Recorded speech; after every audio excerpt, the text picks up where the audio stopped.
In the spring of 2006, 12 Russian engineers stood before a Chinese fighter This is jet the main flight that looked computer. exactly like the Document one the they had serial. spent their entire careers Altimeter building. response nominal. They were Confirm. invited to Beautiful. climb into the cockpit and fly it back to Moscow.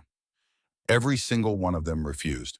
What they had discovered in those Chinese hangars was so disturbing that they chose to board a commercial flight home instead.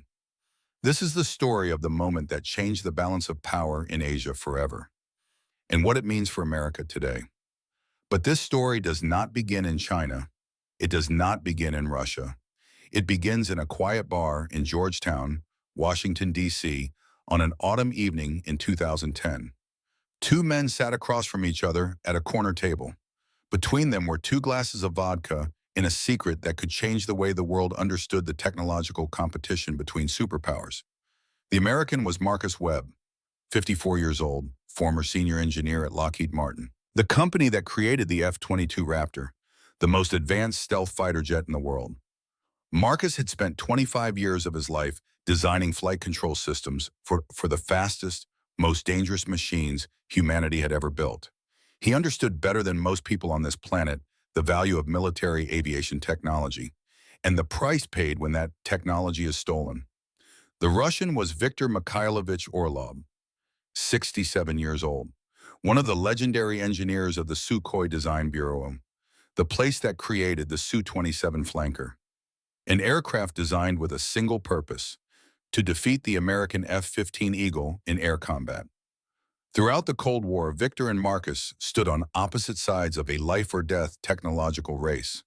They had never met each other, but they had spent their entire lives trying to beat each other. Now the Cold War had been over for 2 decades, and Viktor Orlov was telling Marcus Webb a story he had never told any Westerner before. "Do you know why I never flew back to Moscow on that J-11B?" Victor asked. His gray eyes looked straight into Marcus like steel. "Because I did not want to die. But more than that, because I did not want to put my stamp of approval on something they had stolen from us." Marcus sat in silence. In 25 years at Lockheed Martin, he had heard countless stories about industrial espionage, about nations trying to copy American technology. But he had never heard directly from the mouth of an engineer from the other side, a man who had created the very thing America once considered the greatest threat to its air superiority. "Tell me," Marcus said. "Tell me everything." And Viktor Orlov began to tell a story that would forever change how Marcus understood technology, loyalty, and the true cost of protecting what you have created. But before I tell you about that day in Shenyang, Victor said, "You need to understand something, Marcus. You need to understand why the Su-27 was more than just an aircraft to us. It was our answer to everything you Americans had built. And it started with the moment we realized we were losing." Marcus Webb was born in 1956 in Wichita, Kansas, the city they called the air capital of the world. His father worked at the Boeing factory, the man who helped build the B-52 Stratofortress in the 1950s. From childhood, Marcus grew up with the sound of jet engines and the smell of aviation fuel. "My father used to say," Marcus remembered, "Son, every aircraft we build is a promise to the men who will fly it. A promise that we have done everything possible to bring them home safe." I never forgot that. In 1978, Marcus graduated from MIT with a degree in aerospace engineering and was hired by Lockheed Martin. That was the golden age of the F-117 Nighthawk program, the world's first stealth aircraft. Marcus, though young, quickly proved his talent and was assigned to develop flight control systems for the next generations of aircraft. Throughout the 1980s, Marcus worked 70 hours a week, sometimes sleeping right in the laboratory. His wife Sarah used to joke that she married a computer, not a man, but she understood. Everyone in the families of defense industry workers understood. This was not just a job, this was a mission. "You know when I was truly scared for the first time?" Marcus asked Victor in the bar, 1989. "When we first got detailed satellite images of the Su-27. I looked at those curves, the way the wings were designed, and I thought, my God, they have done the impossible." Victor smiled, the first smile of the night. "And do you know how I felt when I first saw your F-15? Exactly the same. Fear, then determination." Viktor Mikhailovich Orlov was born in 1943 in Leningrad. in the darkest days of the siege to Kyiv. His mother died of starvation when he was only 3 years old. His father, an aviation engineer, raised him alone, often going hungry to save his meager bread ration for his son.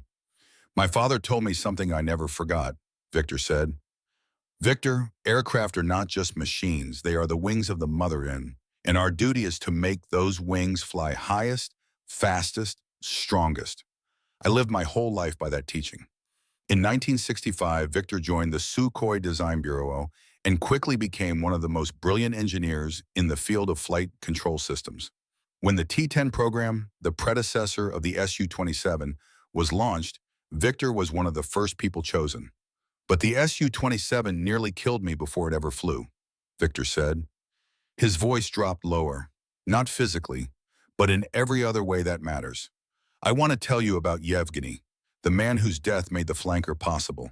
In 1969, when the first American F-15 Eagle took flight, it marked a turning point in the history of military aviation.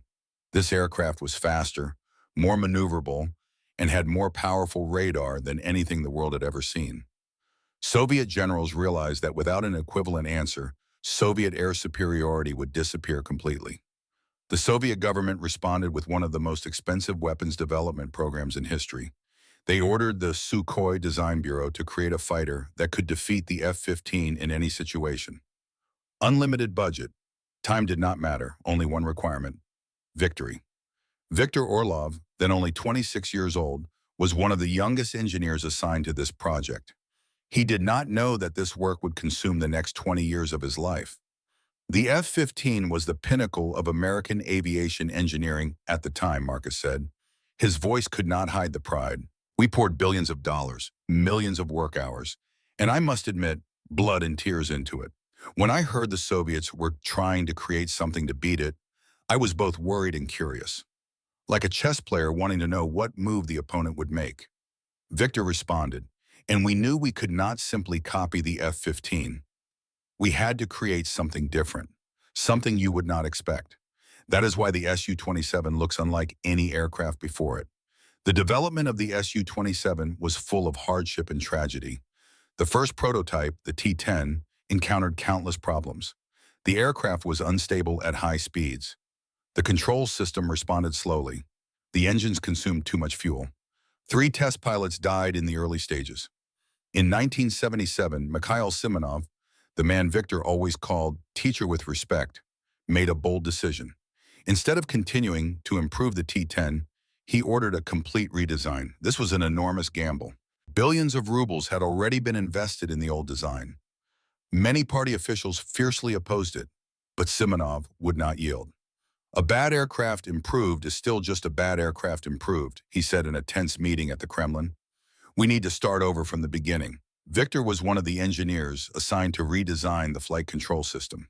He spent the next 2 years barely leaving the laboratory, sleeping on the sofa, eating bread and drinking strong tea to stay awake. His wife Natasha threatened divorce 3 times during this period.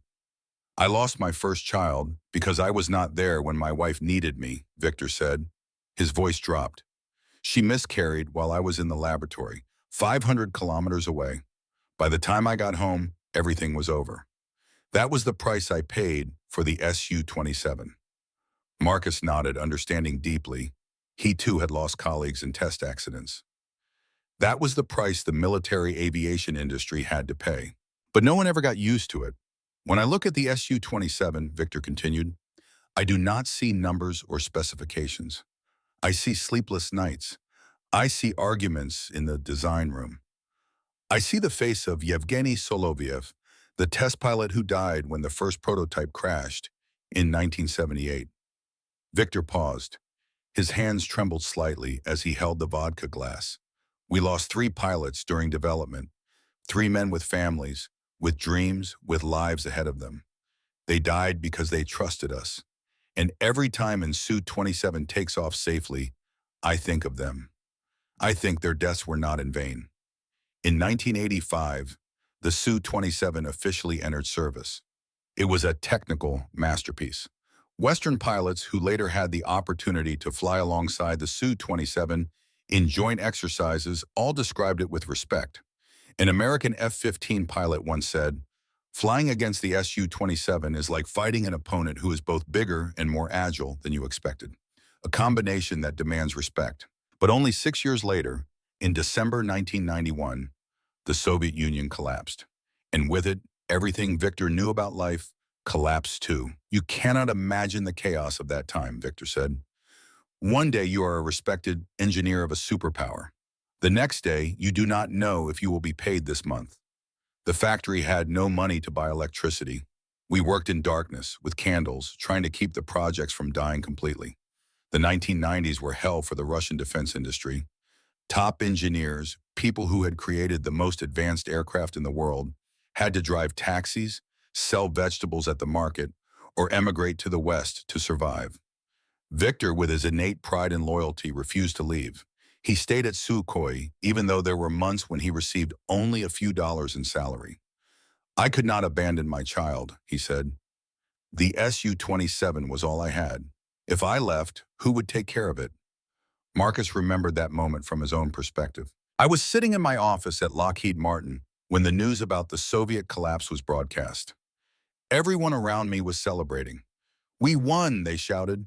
But I did not celebrate. I thought about the engineers on the other side, people like Victor, and I wondered, what will happen to them? What will happen to those aircraft? The answer, as both of them knew, would come from a direction no one expected: China. While Russia sank into crisis across the border, China was watching with the eyes of a patient hunter. Sino-Soviet relations had been tense for decades. In 1969, the two countries had even engaged in armed conflict at the Ussuri River border. But the collapse of the Soviet Union changed everything. Russia was no longer a threat. Instead, it became an opportunity.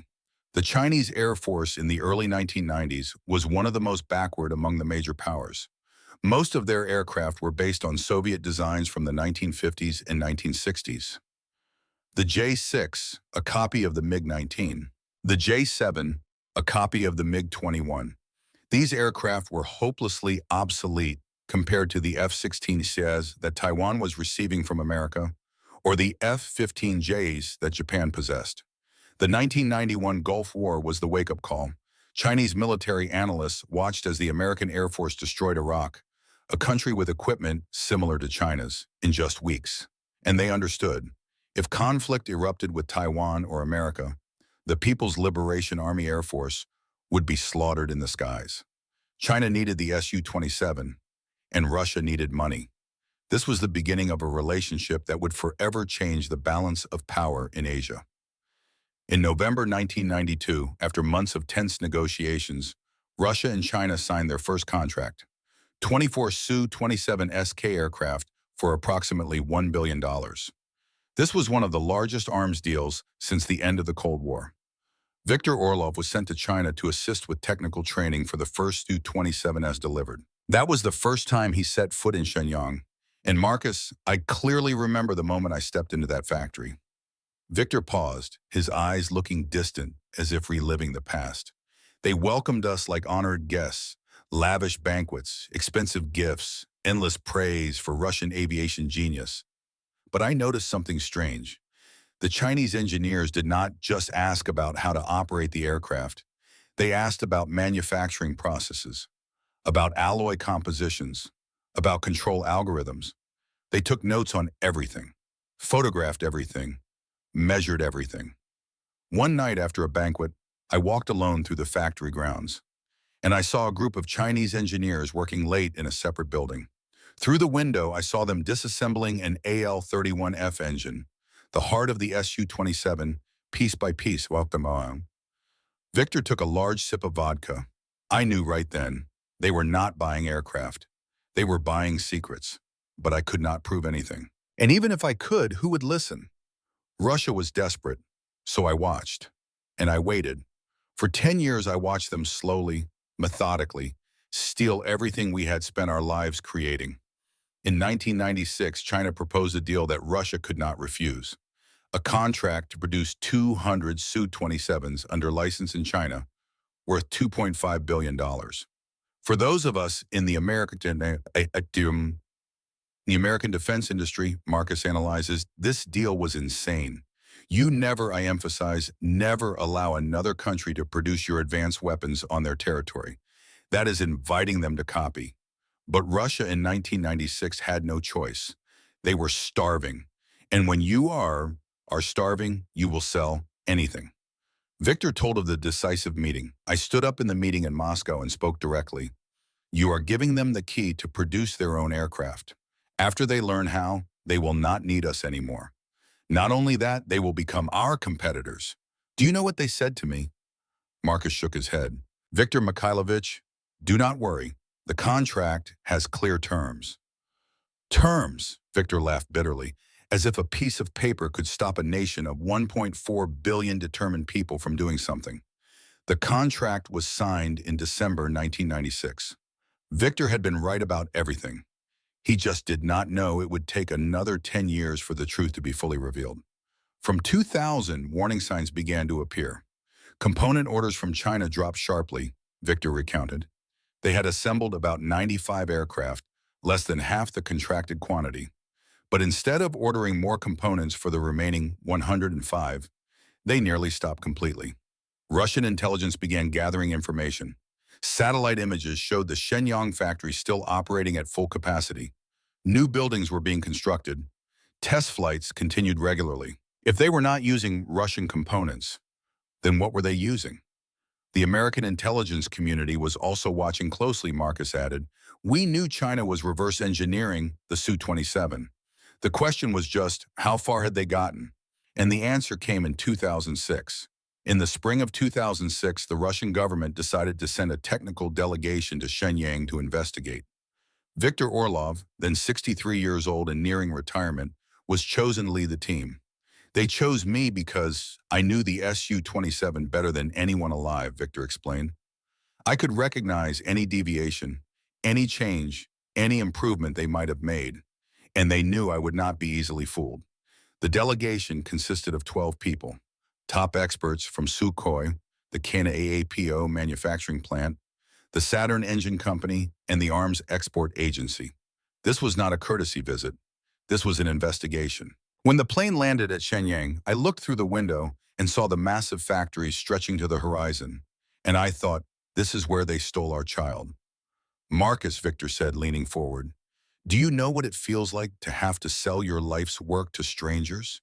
To know they will never love it the way you do? To know they only want to dissect it so they can learn to make their own? Marcus shook his head. That is what we felt in 1996, when Russia signed the contract to sell Su-27 technology to China. And that is why 10 years later, when I stood in the Shenyang factory and saw what they had done, I knew I could never forgive myself if I stayed silent. The night had grown late in the Georgetown bar. The vodka glasses had been refilled twice, but neither man showed any sign of wanting to leave. This was more than a conversation between two engineers. This was the meeting of two men who had spent their lives on opposite sides of history, now finding common ground in the twilight of their careers. Victor, Marcus said softly, what exactly did you find in Shenyang? Victor looked at his empty glass for a long moment. Then he raised his eyes to meet Marcus. I found arrogance, he said. The arrogance of people who believe they can replicate decades of research and sacrifice in just a few years. The kind of arrogance that gets pilots killed. He paused, and his voice dropped to barely above a whisper. And I found something else, something that made me realize I could never put my name, my reputation, my life's work on the line for what they had created. What was it? Marcus asked. Victor leaned back in his chair and took a deep breath. That, my American friend, is what I will tell you next. But first, you need to understand what it means to walk into a factory and see your child, the thing you dedicated your entire existence to creating, wearing a foreign uniform, and speaking a foreign language. You need to understand the feeling of betrayal, not just of your country or your company, but of your soul. Marcus nodded slowly. He understood. He had felt something similar when he learned about Chinese hacking operations targeting American defense contractors in the 2000s. The violation was not just professional. It was personal. Tell me about Shenyang, Marcus said. Tell me about the day that changed everything. Viktor Orlov reached for the vodka bottle and poured himself another glass. Outside, the lights of Washington, D.C. glittered in the autumn darkness. Somewhere across the Pacific, Chinese J-11s were patrolling the skies. Somewhere in Russia, Su-27 still flew, their pilots unaware of the story being told in this small American bar. Victor raised his glass. "To truth," he said, "no matter how painful." "To truth," Marcus echoed. They drank, and Victor began to tell the story of what he found in the hangars of Shenyang, the story of the engineers who refused to fly. The morning Victor Orlov arrived at Shenyang Aircraft Corporation, the sky was gray and heavy with the promise of rain. It was April 2006. Cherry blossoms had begun to fall in the factory courtyards, their pink petals scattered across the concrete like confetti at a funeral. 12 Russian engineers stepped off the bus that had brought them from their hotel. They wore heavy coats against the northeastern Chinese chill. Some carried briefcases filled with technical documents. Others carried only their decades of experience and the growing unease in their stomachs. Victor stood at the front of the group. At 63 years old, his hair had turned completely white. His hands, which had once drawn the blueprints for the most advanced flight control systems in the Soviet Union, now trembled slightly in the cold. But his eyes remained sharp, the eyes of a man who had spent 40 years looking for flaws in aircraft designs. The eyes of a man who knew that in aviation, the smallest mistake could mean death. The Chinese delegation that greeted them was all smiles. Young engineers in crisp uniforms, middle-aged managers with practiced handshakes, a senior official whose name Victor would later forget, but whose false warmth he would always remember. "Welcome to Shenyang," the official said in accented Russian. "We are honored to host the fathers of the flanker." Victor nodded politely but said nothing. He had learned long ago that in situations like this, silence was more valuable than words. As they walked toward the main hangar, Victor let his eyes wander across the facility. What he saw made his heart sink. The factory had expanded dramatically since his last visit in the late 1990s. New buildings stretched in every direction. Smoke rose from dozens of chimneys. The hum of machinery filled the air like the breathing of some enormous industrial beast. This was no longer a simple assembly plant. This was a full-scale aircraft manufacturing complex. And Victor knew, with the certainty of a man who had spent his life in such places, that you do not build facilities like this just to put together parts shipped from another country. To understand what Victor found in Shenyang, Marcus Webb explained in his book, "You need to understand something about modern fighter aircraft. These are not simple machines. They are perhaps the most complex objects ever created by human hands. A single fighter jet contains hundreds of thousands of individual components, manufactured to tolerances measured in thousandths of an inch. Every part must work perfectly with every other part. Every system must communicate flawlessly with every other system. The margin between optimal performance and catastrophic failure is razor thin. When you reverse engineer an aircraft," Marcus continued, "you can copy the shapes. You can duplicate the dimensions. But you cannot copy the knowledge. The understanding of why each component is designed exactly the way it is. That knowledge comes from decades of testing, from thousands of flight hours, from failures and accidents and deaths. It is written not in blueprints, but in blood." The Soviet Union had paid an enormous price to develop the Su-27. 3 test pilots had died during development. Countless engineers had sacrificed their health, their families, their youth. The knowledge embedded in that aircraft represented the accumulated wisdom of an entire generation of aerospace engineers. And now Victor was about to see what happened when someone tried to steal that knowledge without paying the price. The first hangar they entered contained J-11A aircraft. These were the versions assembled from Russian-supplied components, as specified in the 1996 licensing agreement. Victor examined them carefully, running his hands along the fuselage, checking the quality of the welds, inspecting the alignment of the panels. "These are acceptable," he told his colleagues quietly. "They match our specifications." But then they were led to a second hangar, and everything changed. The aircraft in this hangar looked identical to the J-11A from the outside. The same elegant curves, the same twin-tail configuration, the same distinctive air intakes that gave the flanker its unmistakable silhouette. But when Victor approached the first aircraft and opened an access panel to inspect the avionics bay, He felt the blood drain from his face. Every single component inside bore Chinese characters, Chinese manufacturer labels, Chinese serial numbers. There was not a single Russian part to be seen. Victor turned to his colleagues. Their faces reflected his own shock. They were looking at an aircraft that appeared to be an Su-27, but contained no Russian technology whatsoever. This was the J-11B, China's entirely indigenous copy of the flanker.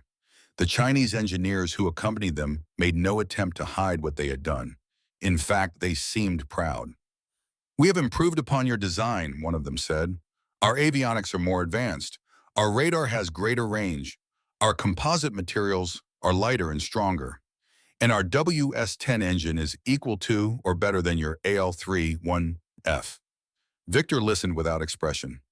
Inside, a storm was raging, but he had not survived 4 decades in the Soviet and Russian aerospace industries without learning to control his emotions. "I would like to examine these aircraft in detail," he said calmly. "All systems, all components, all documentation." The Chinese hesitated. Victor could see them exchanging glances, calculating how much to reveal, how much to hide. "Of course," the senior official finally said. "We have nothing to conceal. We are proud of what we have achieved." That pride, Victor would later tell Marcus, was what worried me most. Not the theft itself, I had expected from that. What worried me was that they truly believed they had succeeded. They believed they had replicated decades of research and testing in just a few years. That kind of confidence, when it is not backed by reality, is the most dangerous thing in aviation. Over the next 2 weeks, Victor and his team conducted the most thorough inspection they could manage. They examined airframe structures, checking joint quality, fastener installations, composite layup procedures. They reviewed engine specifications, examining turbine blades under magnification, checking tolerances with precision measuring instruments, studying test data. They analyzed avionics installations, testing software responses, evaluating display quality, assessing systems integration. What they found confirmed Victor's worst fears. The composite materials used in certain structural components did not match the specifications of the original Russian materials. The Chinese claimed their materials were equivalent or superior. But when Victor asked to see fatigue testing data, the kind of testing that simulates thousands of flight hours to check long-term durability, the Chinese could not provide complete records. They had only tested for a few hundred hours, Victor explained to Marcus. But a fighter aircraft has a design life of thousands of flight hours. You do not know how the material will behave after 2,000 hours, after 5,000 hours. Maybe it will be fine. Maybe it will crack in midair.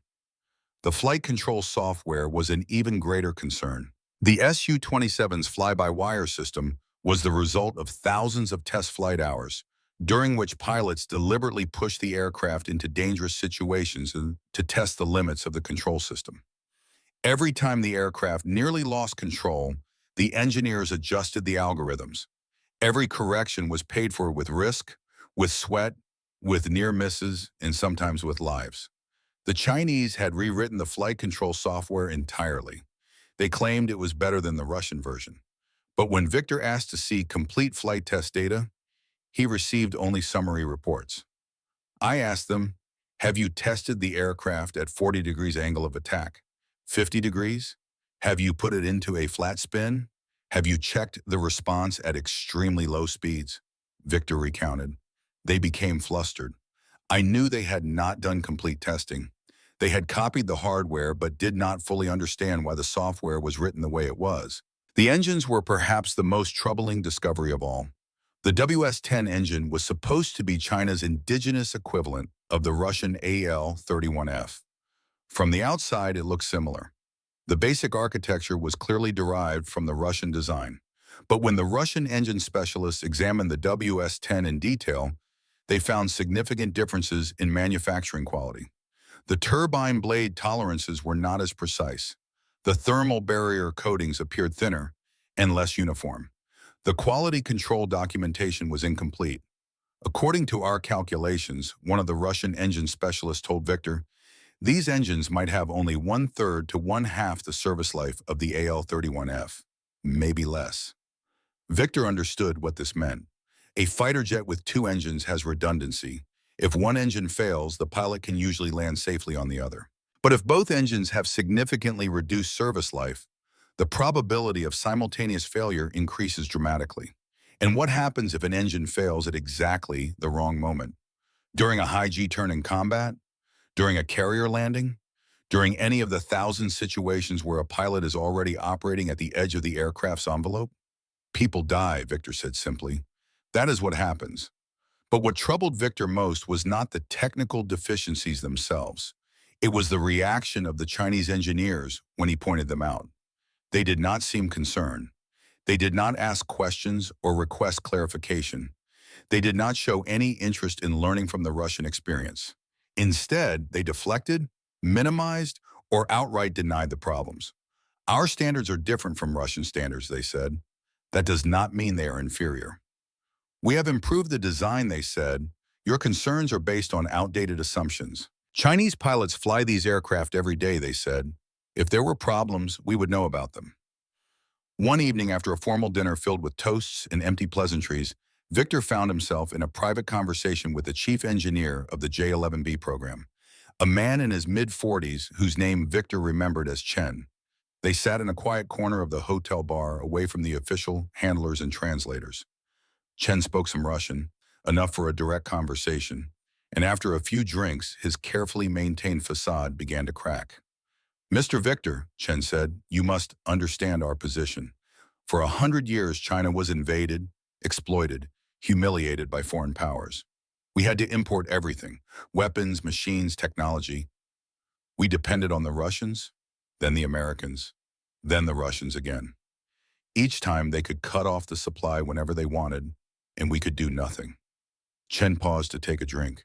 The J-11B is not just an aircraft. It is proof that China can stand on its own feet. We do not need to ask permission from anyone to defend our country. You may say it is not perfect, and perhaps you are right, but it is ours, and we will improve it over time. Victor understood. He too was a man who had lived through his country's struggles to keep pace with more advanced rivals. He knew the feeling of a nation determined to prove it was not inferior to anyone. But he also knew something Chen did not seem to understand, or did not want to understand. I hear you, Chen, Victor said carefully, and I respect what you are trying to achieve. But let me tell you about Yevgeny Solovyev. He was my friend. He was the test pilot for the first Su-27 prototype. In 1978, the aircraft lost control and he died. We were proud of our design, too. We believed we had done everything right. But pride did not save Yevgeny. Chen said nothing. The laws of physics do not care about national pride, Victor continued. An aircraft with flaws will crash, no matter who built it. I am not telling you these things to insult China. I am telling you because I do not want your pilots to die the way Yevgeny died. The two men sat in silence for a long moment. Outside, the lights of Shenyang glittered in the night. Somewhere in the distance, a train whistle echoed across the industrial landscape. Finally, Chen spoke. I appreciate your concern, Mr. Victor, but China will find its own way. We always have. It was the last real conversation Victor had with any of the Chinese engineers. After that night, the atmosphere became noticeably cooler. The smiles remained, but the warmth behind them disappeared. Victor understood. He had crossed an invisible line. He had questioned their achievement, and in doing so, he had wounded their pride. 3 days before the Russian delegation was scheduled to return to Moscow, the Chinese made an unexpected offer. We would like to invite your pilots to fly the J-11B, the senior official announced, a demonstration of our confidence in the aircraft. Your experts can evaluate its performance firsthand. Victor felt every eye in the room turned toward him. This was a moment he had anticipated, but hoped would not come. He understood immediately what the Chinese were attempting. If Russian pilots flew the J-11B and nothing went wrong, China would have the ultimate endorsement. They could tell the world that even Sukhoi's own experts had certified their aircraft. It would be invaluable for export sales, for international credibility, for national prestige. And if something went wrong? Victor pushed that thought aside. He could not afford to think about that possibility. Not yet. We will discuss this among ourselves, Victor said carefully, and give you our answer tomorrow. That night, the Russian delegation gathered in Victor's hotel room. They spoke in whispers, aware that the walls might have ears. The debate was intense. Some argued they should fly. A refusal would be seen as an insult. It could damage Russian-Chinese relations at a sensitive time. And besides, the aircraft had probably been extensively tested by Chinese pilots. How dangerous could it be? Others refused outright. They had seen enough during their inspections to have serious doubts about the aircraft's safety.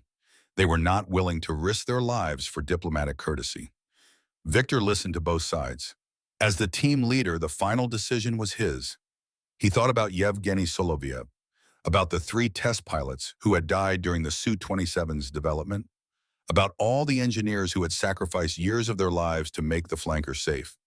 He thought about his own legacy, 40 years of work, thousands of decisions, large and small, every one of them made with the same principle in mind: safety first, always safety first. And he thought about what it would mean if he flew that aircraft and it crashed. Would his death serve any purpose? Would it help anyone? Or would it simply be a senseless sacrifice to save face? The answer came to him with perfect clarity. The next morning, Victor delivered the delegation's response. "We decline the invitation to fly the J-11B," he said. His voice was calm but firm.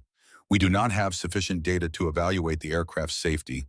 As professionals, we cannot take risks with equipment that has not been fully verified." The atmosphere in the room immediately froze. The smiles disappeared from Chinese faces. The senior official's expression hardened into something cold and unreadable. "Are you saying our aircraft is unsafe?" he asked. "I am saying we do not have enough information to conclude that it is safe," Victor replied. "Those are 2 different things. Our pilots fly it every day. Your pilots do not have a choice. We do." The meeting ended shortly after. There were no more banquets, no more toasts, no more friendly exchanges. The Chinese had offered their hand in what they considered a gesture of goodwill, and the Russians had slapped it away. But Victor was not finished. The original plan had called for some members of the Russian delegation to fly back to Moscow aboard a J-11A, the version assembled from Russian components. This was supposed to be a diplomatic gesture, a sign that the partnership could continue despite the difficulties.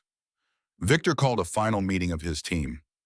"I know what the plan says," he told them, "but after what we have seen, I am not comfortable flying any aircraft that has been maintained and serviced in this facility. We do not know what parts have been replaced. We do not know what modifications have been made. We do not know what corners have been cut." He looked around the room at his colleagues. These were men who had dedicated their lives to the Su-27. They knew the aircraft better than their own families. They could hear a problem in the sound of an engine starting.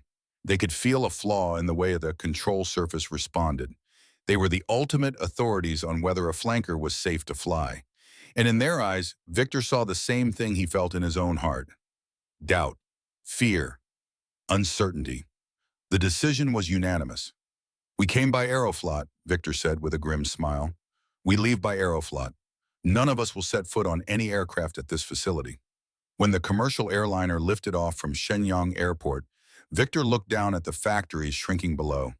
The massive hangars, the runways, the aircraft parked in neat rows. An industrial empire built on stolen dreams. He did not know it then, but his decision would echo through history. The refusal of the Russian engineers to fly the J-11B would become one of the most significant moments in modern military aviation. It would freeze Russian-Chinese defense cooperation for nearly a decade. It would accelerate China's drive for complete technological independence. And it would serve as a warning to the world about the dangers of technology transfer to nations that do not share your values. But in that moment, looking down at the clouds forming over northeastern China, Viktor Orlov was not thinking about geopolitics or history.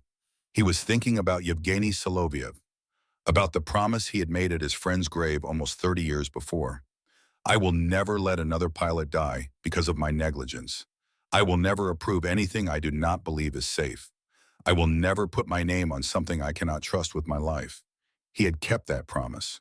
And in doing so, he had changed the world. In the Georgetown bar, Marcus Webb sat in stunned silence as Victor finished this part of his story.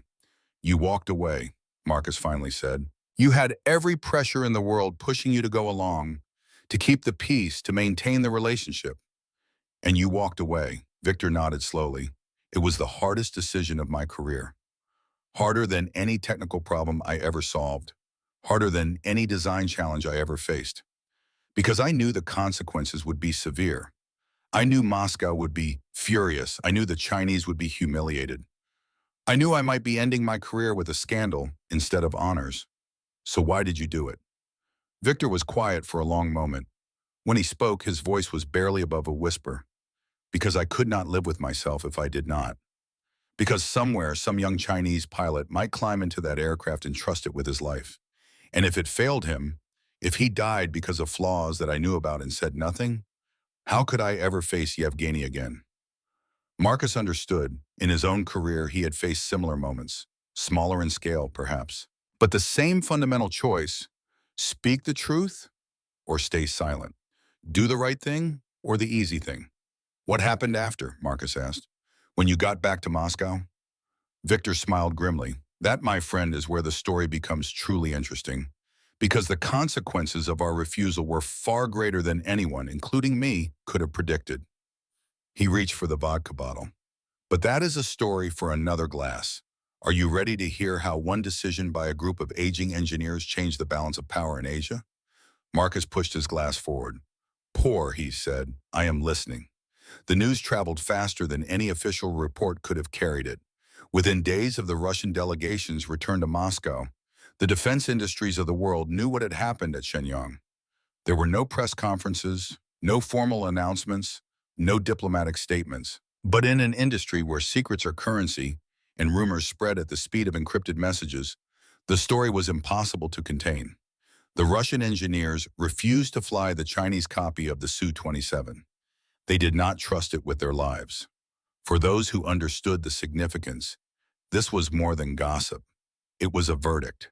The men who had created the flanker, who knew every rivet and wire and line of code in that aircraft, had looked at China's imitation and walked away. No technical report, no official assessment, no government proclamation could have delivered a more damning judgment. Marcus Webb remembered the moment the news reached Washington. I was in a meeting at the Pentagon, he told Victor in the Georgetown bar. One of those interminable briefings about procurement, schedules, and budget allocations.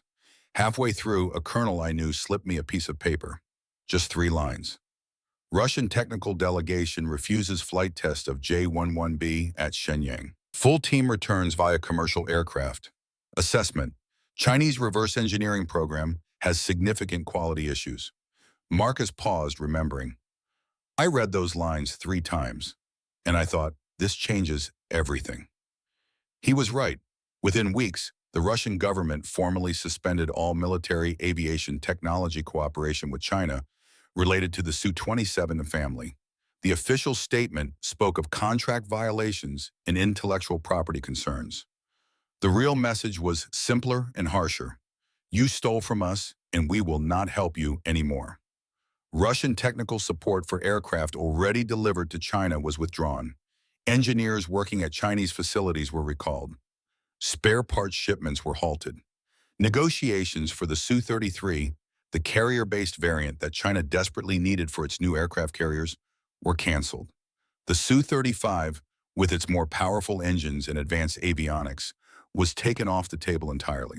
A relationship that had seemed so promising in the 1990s, when Russia was desperate for cash and China was hungry for technology, froze solid overnight. But the consequences extended far beyond the bilateral relationship between Moscow and Beijing. The ripple effects spread across the global defense industry, reaching all the way to the halls of the Pentagon.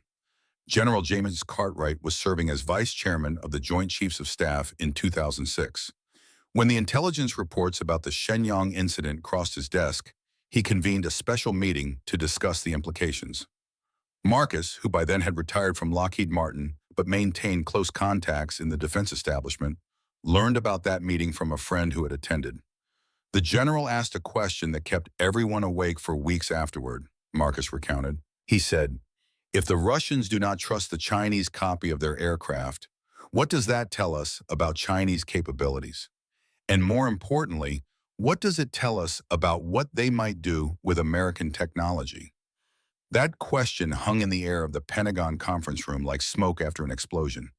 Because the truth was, China had been trying to acquire American technology through every means available, through cyber attacks on defense contractors, through students and researchers at American universities, through front companies that purchased American firms with access to sensitive technology, through old-fashioned human intelligence operations targeting engineers and scientists with access to classified programs. The J-11B incident became a case study in national security briefings. It was cited in congressional testimonies about technology transfer. It appeared in classified assessments of Chinese military modernization. The lesson was clear. China was willing to violate agreements, steal intellectual property, and cut corners on safety in its drive to achieve technological independence. And if they would do it to Russia, their supposed strategic partner, they would certainly do it to America, their declared strategic competitor. But if the Americans and Russians expected China to be chastened by the exposure of their reverse engineering program, they fundamentally misunderstood their adversary. Viktor Orlov had seen this pattern before. In his decades of studying Chinese aerospace development, he had noticed something that many Western analysts missed. The Chinese did not respond to setbacks with retreat. They responded with acceleration. When we cut them off in 2006, Victor explained, I expected them to come back to the negotiating table, to offer concessions, to promise better behavior in exchange for renewed cooperation. That is what a Western country would have done. That is what Russia would have done in their position. He shook his head slowly. But China is not a Western country, and they do not think the way we do. Instead of seeking reconciliation, China doubled down on self-reliance. The defense budget, already growing rapidly, increased even faster. Research and development funding for indigenous aerospace programs multiplied. Thousands of engineers and scientists were mobilized for what became a national campaign to achieve complete independence from foreign technology suppliers. The WS-10 engine program, which had been struggling with reliability and performance issues, received a massive infusion of resources. Engineers who had been working on the problem for years suddenly had unlimited budgets and the full support of the state. They were told, in no uncertain terms, that failure was not an option. It took them another decade, Victor said. 10 years of relentless effort, billions of dollars, countless failed prototypes and abandoned approaches. But they did it. By the mid-2000s, the WS-10 had matured into a reliable power plant, not quite as good as the AL-31F in some respects, but good enough, and entirely Chinese. The avionics followed a similar trajectory. Chinese engineers who had studied the Russian systems used that knowledge as a foundation, then built upon it with technologies acquired from other sources. Some legal, some decidedly not. By 2015, Chinese radar and electronic warfare systems had reached levels of sophistication that surprised even pessimistic Western analysts. And then came the J-20, when the first photographs of China's fifth-generation stealth fighter appeared in early 2011. The global defense community was stunned. Here was an aircraft that bore no resemblance to the Su-27 or any other Russian design. It was something entirely new, something that suggested China had moved beyond imitation and into genuine innovation. The J-20 is proof that we were right to be worried, Marcus said, and proof that we were wrong about the timeline.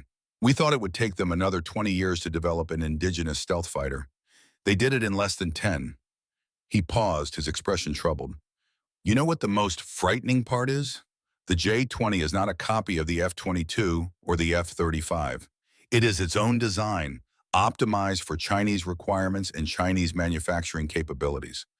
That means they are not just stealing anymore.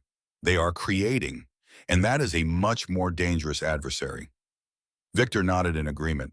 I spent my career believing that Soviet and later Russian aerospace technology was among the best in the world. And it was. But I also believed that our lead was permanent, that we would always be ahead because we had the institutional knowledge, the testing experience, the engineering culture that takes generations to develop. He smiled ruefully. I was wrong. The Chinese proved that with enough resources, enough determination, and enough willingness to sacrifice, you can compress those generations into decades. They paid a price for it. There were accidents, there were failures. Pilots died testing aircraft that were rushed into service before they were ready. But they accepted those costs in a way that a Western democracy never would. And that, Marcus observed, is both their strength and their vulnerability. A society that accepts those kinds of sacrifices can achieve remarkable things in a short time, but it can also make catastrophic mistakes that a more cautious system would avoid.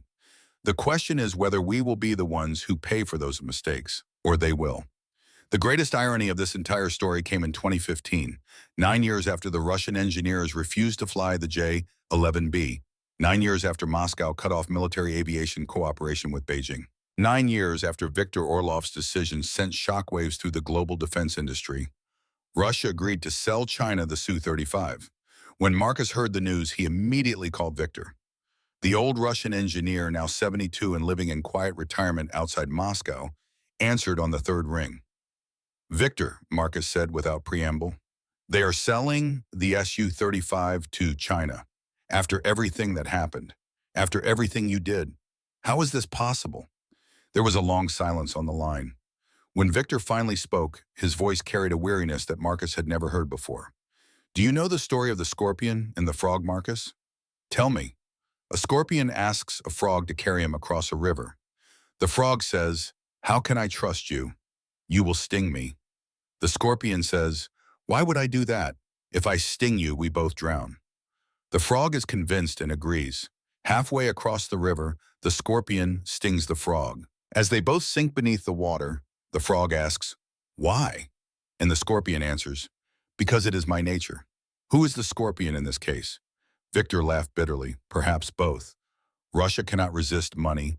China cannot resist technology. Both know what will happen. Both tell themselves that this time will be different. Will it be different? Another long pause. No, they will reverse engineer the Su-35 just as they did the Su-27.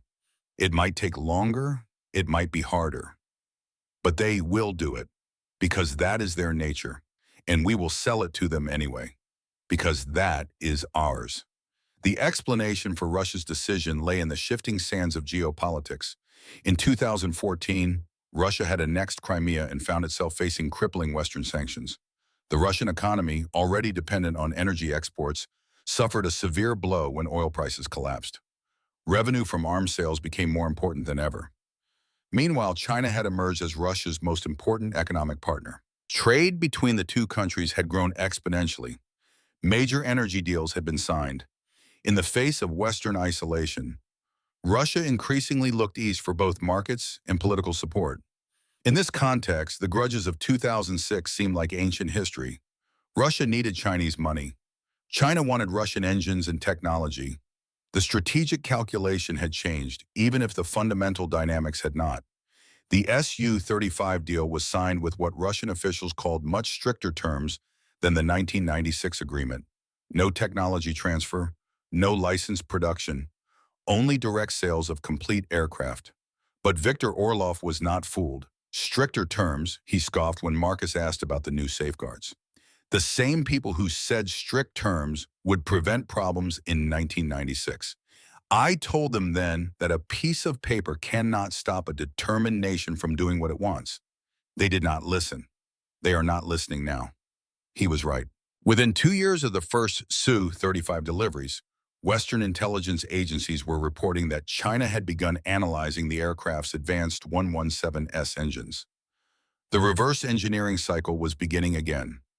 Viktor Orlov died in the winter of 2021. He was 78 years old. The end came quietly, in his small apartment on the outskirts of Moscow. His second wife, Natasha, whom he had married in 2010 after his first wife passed away from cancer, was at his side. So was his daughter from his first marriage, a woman in her 50s who had inherited her father's sharp eyes and stubborn temperament. Marcus Webb learned of Victor's death through a mutual contact in the defense industry. He sat alone in his Arlington office for a long time after reading the message, looking at the photograph that still hung on his wall. The one from their first meeting in Singapore in 2010. Two old men, former enemies, sharing a drink and discovering they had more in common than they ever imagined. He took out a bottle of vodka that Victor had given him during their last meeting in 2019, just before the pandemic made international travel impossible. It was Russian vodka from a small distillery near Victor's hometown. Victor had said it was the best in the world, and Marcus had never had the heart to open it while his friend was still alive. Now he poured two glasses, one for himself, one for Victor. To the engineers, Marcus said to the empty room, to the men and women who build the things that keep our country safe, and to those who have the courage to say no when everyone else says yes. He drank. The vodka burned going down, but it was a good burn, the kind that reminded you that you were alive. In the years since that night in Georgetown, Marcus had thought often about the lessons of Victor's story, not just for the defense industry, not just for international relations, but for America itself. We are engaged in a technological competition with China, Marcus wrote in the conclusion of his book, a competition that many have compared to the Cold War. But in some ways, it is more complex and more dangerous than the Cold War ever was. Because this time, our economies are intertwined. Our supply chains are connected. Our technologies flow back and forth across borders in ways that make traditional concepts of security almost meaningless. The story of the J-11B is a warning. It shows us what China is willing to do to achieve technological independence. They will violate agreements. They will steal intellectual property. They will cut corners that endanger lives. And they will never stop trying to close the gap with America, no matter how many setbacks they suffer. But the story of Viktor Orlov offers something else, something more important than warning. It offers hope. Viktor was a man who could have taken the easy path. He could have flown that aircraft to preserve diplomatic relations. He could have stayed silent about the problems he discovered to avoid controversy.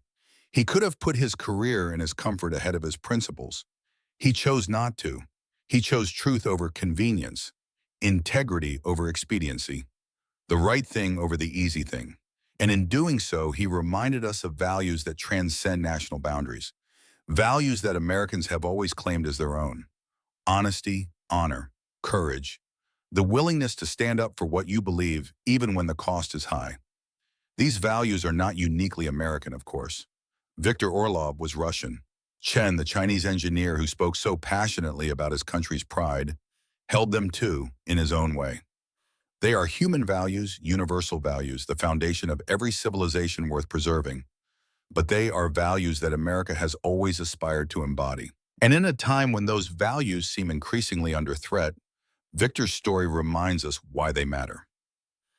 The night had grown very late in the Georgetown bar. The vodka bottle was nearly empty. Outside, the first hints of dawn were beginning to lighten the eastern sky.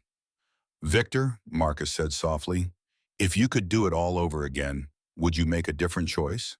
The old Russian engineer was quiet for a long time. His eyes were distant, looking at something far beyond the walls of the bar. Perhaps he was seeing Shenyang again. Perhaps he was seeing the faces of Yevgeny Soloviev and the other pilots who had died testing the Su-27. Perhaps he was seeing his own reflection, a young man full of dreams and determination, standing at the beginning of a journey that would span half a century. "No," he finally answered, "I would make the same choice, not because it was easy, it was the hardest thing I have ever done, but because it was right." And at my age, Marcus, I have learned that the right decisions are rarely the easy ones, but they are the only decisions you can live with. Marcus nodded. He understood. In his own career, he had faced similar moments, choices between truth and convenience, between integrity and advancement, between what was right and what was expected. He had not always chosen correctly. No one does. But he had tried, and Victor's story reminded him why the trying mattered. "To truth," Victor said, raising his glass one final time, "wherever it may lead." "To truth," Marcus echoed. They drank, and as the first rays of sunlight began to filter through the bar's windows, two old men, former enemies turned friends, sat in companionable silence. The competition between their countries had not ended. The technological race continued. Somewhere across the Pacific, Chinese J-20S were patrolling the skies. Somewhere in Russia, Su-57S were entering service. Somewhere in America, engineers were working on the next generation of aircraft, trying to stay one step ahead. But in this small bar in Georgetown, for this one moment, none of that mattered. What mattered was that two men had found common ground. that across all the barriers of nationality and ideology and history, they had recognized in each other something worth respecting, something worth honoring, something worth remembering. When I think about Viktor Orlov, Marcus wrote in the final pages of his book, I do not think about aircraft or engines or avionics. I do not think about the Cold War or the technological competition or the geopolitical implications of his decision. I think about a man who kept his promises, a man who remembered his fallen friends and honored their memory by refusing to compromise his principles, a man who chose conscience over convenience, even when the whole world was pushing him the other way. In a time of easy lies and convenient truths, that kind of integrity is rare and precious and necessary. The story of the engineers who refused to fly is not just a story about Russia and China and the fate of the Su-27. It is a story about what it means to be a professional, what it means to be a person of honor, what it means to stand for something larger than yourself. Viktor Orlov was not American. He was born our adversary, raised to believe that his country and mine were locked in a struggle for the future of humanity. But in the end, the values he embodied are the same values that America was founded upon. Honesty, integrity, courage, the belief that some things are worth more than money or power or convenience. Those values have no nationality. They belong to anyone willing to live by them.